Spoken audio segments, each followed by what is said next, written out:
अस्सलाम वालेकुम।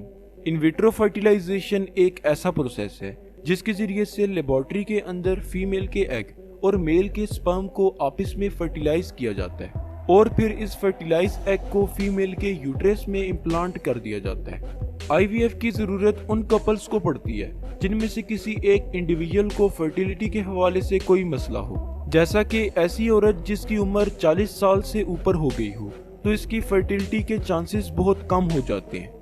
इसके अलावा ऐसी फीमेल्स जिनकी फैलोपियन ट्यूब के अंदर कोई ब्लॉकेज हो गया हो या ओवरीज के साथ कोई मसला हो, वो भी आईवीएफ की कैंडिडेट हो सकती हैं। जबकि मेल्स के अंदर ऐसे इंडिविजुअल्स आईवीएफ का सहारा ले सकते हैं जिनका स्पर्म काउंट कम हो या फिर स्पर्म मोटिलिटी में कोई इशू हो। आइए आईवीएफ को समझने से पहले नॉर्मल फर्टिलाइजेशन के मैकेनिज्म को देख लेते हैं। हर month by the process of evolution एक अडल्ट वुमेन की बॉडी के अंदर ओवरी से एक एग रिलीज होता है। ये एग ओवरी से रिलीज होने के बाद फैलोपियन ट्यूब में इंटर हो जाता है और इस दौरान अगर इस फीमेल की अपनी मेल पार्टनर के साथ मेटिंग हो जाती है तो मेल से स्पर्म्स फीमेल की वजाइना में रिलीज होते हैं। ये स्पर्म्स मोटाइल होते हैं और वजाइना से सर्विक्स और सर्विक्स से यूट्रस की तरफ ट्रेवल करते हैं। कुछ स्पर्म्स तैरते हुए फैलोपियन ट्यूब में दाखिल हो जाते हैं और एग तक पहुंचकर एक स्पर्म एग के अंदर दाखिल हो जाता है। इस प्रोसेस को फर्टिलाइजेशन कहा जाता है। अब ये फर्टिलाइज एग फैलोपियन ट्यूब से ट्रेवल करता हुआ यूट्रस में एंडोमेट्रियम लाइनिंग के साथ अटैच हो जाता है और फिर वहां ग्रो करने लगता है। अब जैसा कि हमने पहले डिस्कस कर लिया है कि कुछ वजूहात की वजह से कुछ कपल्स के अंदर नेचुरल फर्टिलाइजेशन डिस्टर्ब हो जाती है, तो ऐसे कपल्स आईवीएफ का सहारा लेते हैं। तो आइए देखते हैं कि आईवीएफ का प्रोसेस कैसे परफॉर्म किया जाता है। आईवीएफ का प्रोसेस 5 स्टेप्स में परफॉर्म किया जाता है। Step number 1, stimulation.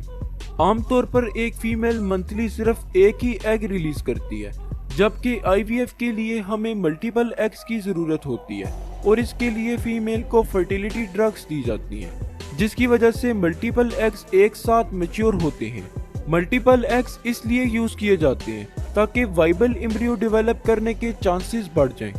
Step number 2, egg retrieval.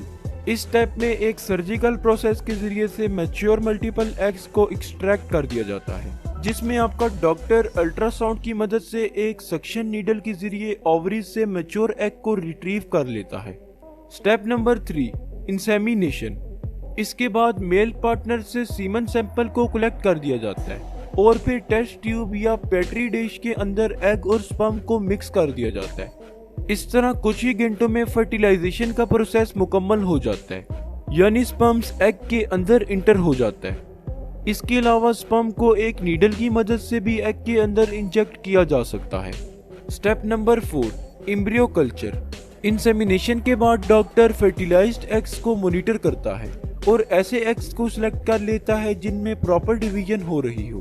3 से 4 दिन के बाद अब ये एग्स एम्ब्रियो बन जाते हैं। Step number 5, transfer of embryo. अब कल्चर मीडियम से हेल्दी एम्ब्रियो को उठा करके एक थिन कैथेटर के जरिए यूट्रस में इंसर्ट कर दिया जाता है। क्योंकि आईवीएफ के जरिए से एम्ब्रियो इम्प्लांटेशन के चांसेस कम होते हैं, इसलिए अमूमन 2 से 3 एम्ब्रियो यूट्रस में इंसर्ट किए जाते हैं ताकि चांसेस ऑफ प्रेगनेंसी बढ़ जाए और इसी वजह से आईवीएफ के जरिए से ट्विंस पैदा होने के चांसेस भी ज्यादा रहते हैं। एम्ब्रियो ट्रांसफर करने के 10 से 12 दिन के बाद ब्लड टेस्ट के जरिए प्रेगनेंसी को कंफर्म किया जाता है। तो होप सो आज की इस वीडियो से आपको कुछ ना कुछ जरूर नया जानने को मिला हो।